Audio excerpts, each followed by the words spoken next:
This '06 Volvo XC70. It's a crank no start. Just scanning it right now. Looks like got a 0115. It's in the BCM ABS module. I guess it's all-in-one. I guess it was running and driving fine, and then they went into the store, came out, and it wouldn't start. So apparently Volvo spells tire different. Looks like got a bunch of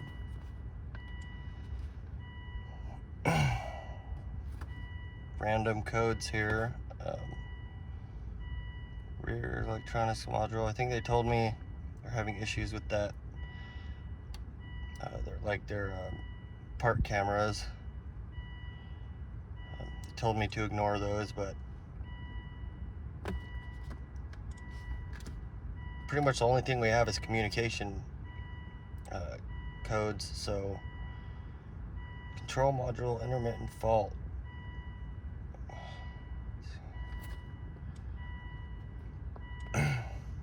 So I haven't looked at this car at all until now.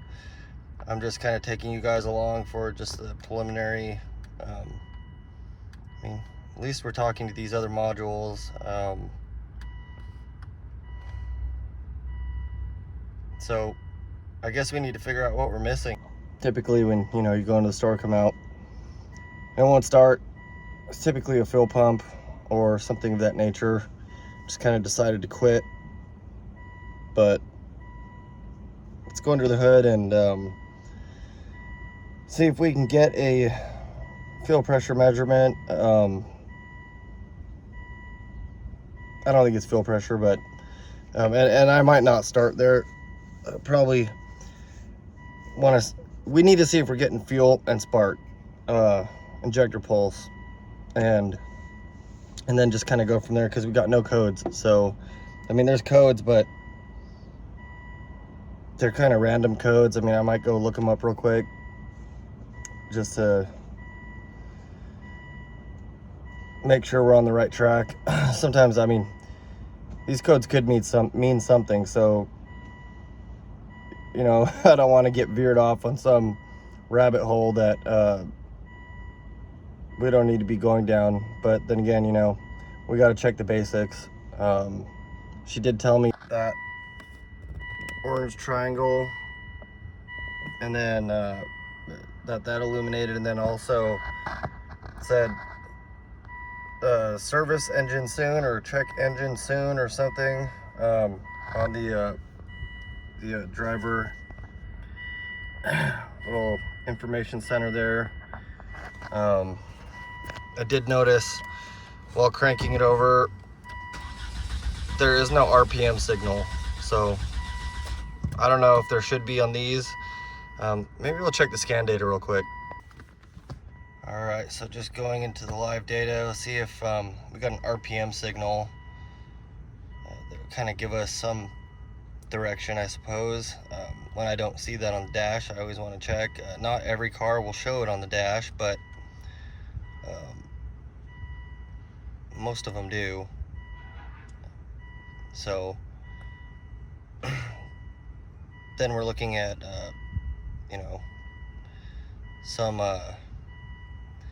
some type of crank or cam sensor fault, or of course, why don't they just have the RPM signal at the top? I mean, my Snap-on does this. I love this scan tool. This this Autel is great. However, sometimes finding the PID you need is not as easy. Like Snap-on has them all categorized, like misfire PIDs, oxygen sensor PIDs, stuff like that. This one does not. So I'm not gonna bore you with this. I'll find it. I'll be back. There we go. Engine speed.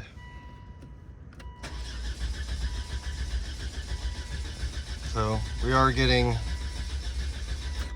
RPM signal. Just a quick note, like whenever I'm looking at, like, there's the coolant temp and the intake air temp. So this car hasn't been driven, hasn't been ran at all today. I like to see those pretty close, you know, within a few degrees, because I mean, the coolant should be, you know, ambient temperature. It should be pretty close, being as though it's you know, has been running. The air should be warming up the engine just as much as, I mean, they should be pretty dang close. So just looking up that 0115 DPC in the BCM. I don't think that should cause a no start. I think this is probably just an unrelated issue. I mean, the general yellow warning lamp is lit. It doesn't say it won't start, it just says the stability control system won't function, so I think we're gonna look elsewhere. So I didn't get the exact fuel pressure yet, but that's the port, and I just pressed it with my finger and it shot out. So we got some pressure in there. Like I said, I'm just looking at whatever I can quick. That's not an exact science there. I mean, but it's a good idea that I'm getting pressure to the rail. Also, customer did tell me that they replaced all the coils and spark plugs like a week or two ago by themselves, and the harness. So I'm probably going to check that wiring and look at all those coils right off the bat. So I found this. That would be where his wiring job is. It looks kind of lumpy, and I don't know, it's kind of ghetto. So I'm gonna have someone crank it over for me real quick, and I'm just gonna wiggle this harness. All right, we're gonna take this, it's either a coil cover or a coil pack, kind of like those old GM2, I think they're 2.4s, like that old coil pack that comes out of there. And be prepared, if you're gonna work on a foreign vehicle, you will probably need some Torx and some random miscellaneous sockets, because you can't do anything normal over there. Everything's got to be special. Oh, and their belts too, they're double-sided. More for the money, I guess. So they're T30s, and there's 1, 2, and then there's a clip right there and right there. I think it's a 5-cylinder, it's a straight 5, so I think under this cover there's probably 4 coils, and then that one, or that's some type of inspection cover as well. I don't know yet. We'll see. Okay, well, there's those coils under there. You can inspect the timing belt. It's super easy to take that off too. I like that. So looks like we got some VVT type solenoids up here, and pretty good oil leak coming from right up in there. So I think the easiest route here is just going to be to check secondary. I'm going to get the U-scope out, crank it over, and see if we got some secondary ignition going on. That'll verify we got spark. Like I was saying, that harness is super ghetto wired, so I think I'm just going to start there. There was another cover right there. So we can get to all those injectors fairly easy as well. Well, super easy. So we can get some injector patterns, see if there's pulse. I just got a secondary probe on that coil. It's a 4-wire coil, so getting a primary is not going to be super easy. That's why I chose to go that route. Then I got this U-scope out so I can quickly get this measurement, not bring the whole diag card out here, or, you know, it's just easy. All right, let's see if we got anything.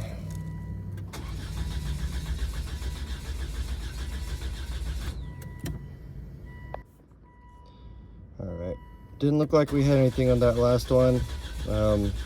Yeah, I don't see anything, guys. Check that injector pulse.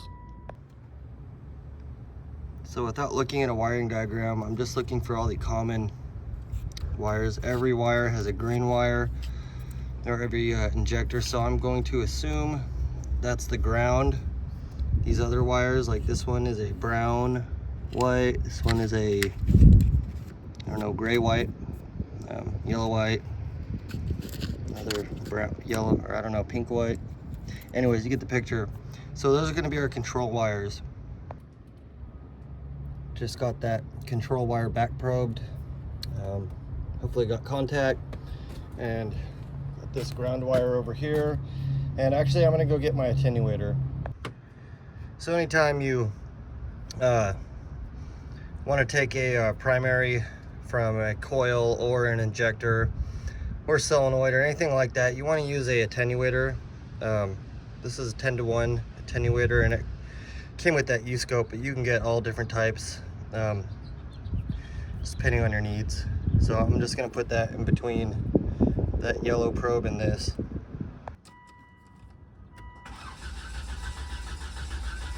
So we do have some injector pulse. Alright, I got it on 20 milliseconds. See, and I lowered that trigger, so maybe we can see something better.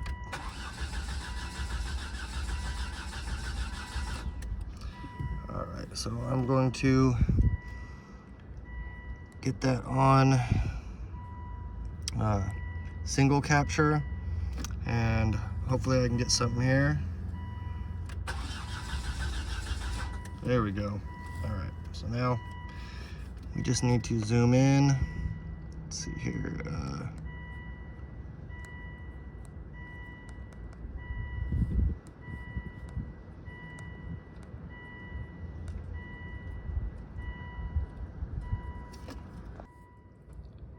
So what I'm looking for is that little hump right there. That's just the pintle movement. So I know there's control from the computer now. So yeah, that's, you know, I just verified injector pulse. It's pulsing. The injector is opening and closing. So we do not have spark. I'd bet that ghetto wiring job, when I open it up, we're gonna find our issue. I think right now what we need to do is go look up a wiring diagram and see what wire powers those coils, or even actually, you know, I should just go back probe at those coils and see if I'm getting primary. So just to show you guys what I'm talking about, like I have my my back probe right here in that constant 12-volt feed from to the injectors, and then I'm gonna go over here to the coil, and I'm just gonna go wire to wire. Nothing.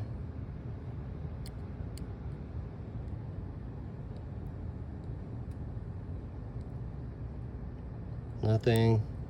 That should be a ground. Nothing.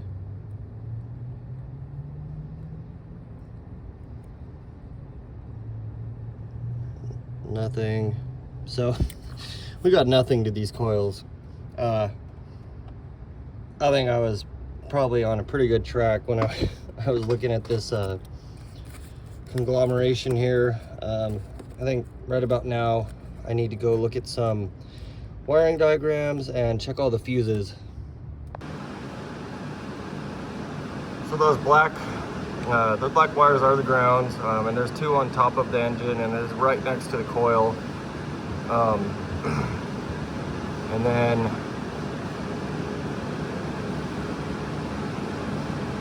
looks like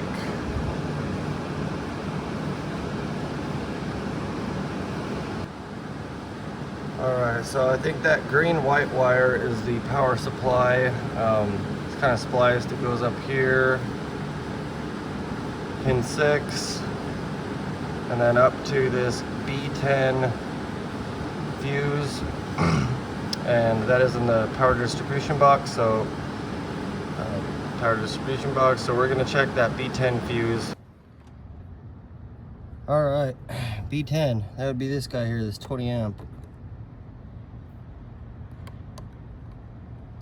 Nope. Sorry, I'm not on the pin, but there's still no power to it. Well, there's power to it. It's blown though. So we need to find out what that guy did when he shorted that harness out. And hopefully he didn't cause any more damage. It is kind of odd that that B10, I mean, it says it's for the spark plugs and an ECM and injectors. I mean, we have powered our injectors, so how do the injectors have power, but spark plugs? And there's our blown fuse. All right, I think it'll start. Let's see. And there we go. Still got that triangle of death there. So I guess now the question is, where's our issue?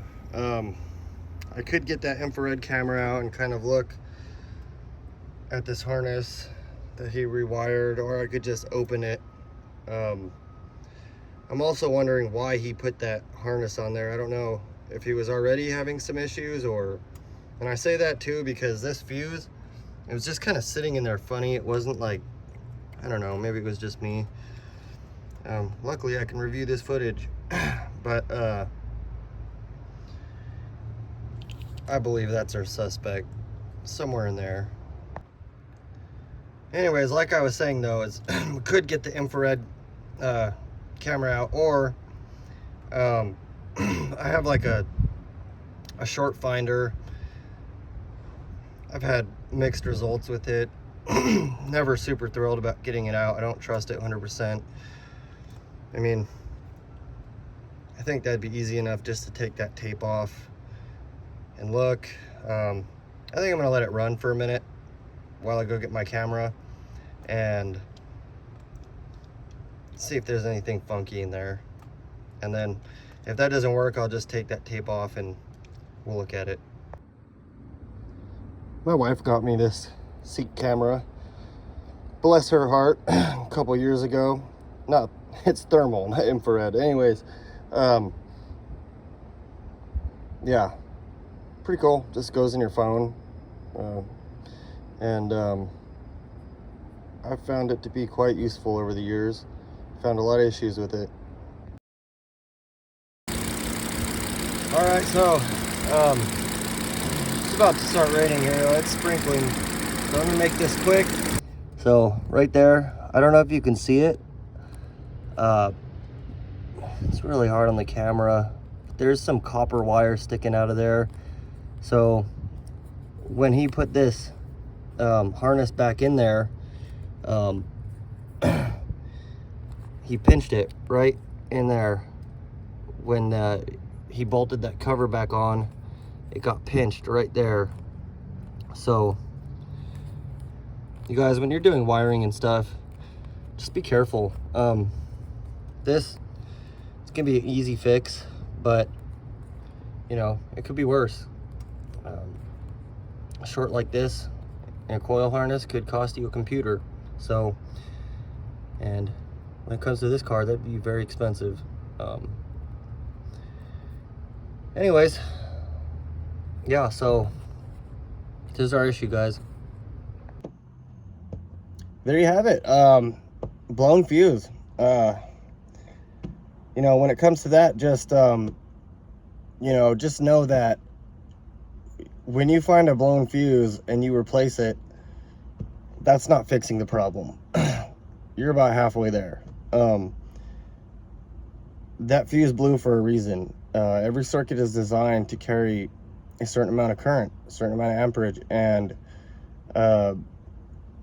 if a fuse blows, then you usually have some bigger problems. It could be in the, you know, the fuse block itself. It could be pinched wire like we found, you know, short to ground somewhere.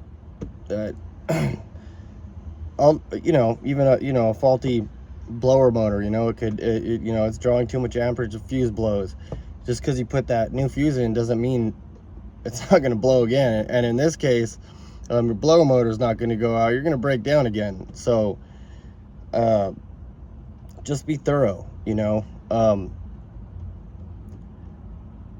And and also I'd just like to say, you know, just because this is a Volvo, you know, don't let that discourage you or you know, scare you away from wanting to work on your own Volvo or a customer's Volvo.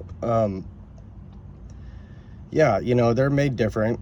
They've got a lot of like I was saying in the beginning of the video, like everything's special, you know, the bolts are special, you know, everything, it's just, you know, but it's just a little different. Something I'm not used to every day working on, but the fundamentals are the same. This, you know, it's got computers like all the other vehicles. It's got a key that turns the ignition, you know, it's got fuel, it's got spark, it's got injectors and coils and, you know, wheels and wheel bearings. I mean, everything is the same. It's just routed a little different. It's just, you know, the terminology they use in the service information is a little different. You know, sometimes when it comes to, like, you know, reprogramming computers or, you know, computer replacement, things can be a little different. But not really, though. It's, they're fundamentally the same is what I'm trying to say. Just look at it as a no start. What does it need, you know? We check for spark. There's no spark, no secondary ignition. You know, we checked that wiring, and we didn't have anything going to it. No power because the fuse was blown. But, you know, checked injector pulse, you know, RPM signal. Just, you know, check the basics when it comes to a no start. You know, every single car, they need the same thing. They need fuel, air, spark, compression, and they'll start. So it's just, you know, put the puzzle pieces together. Just figure out, you know, what piece are you missing, and and you'll have success. So anyways, I hope you guys liked this video. If you did, don't forget to like, subscribe, hit that bell, and I'll see you next time. Thanks for watching.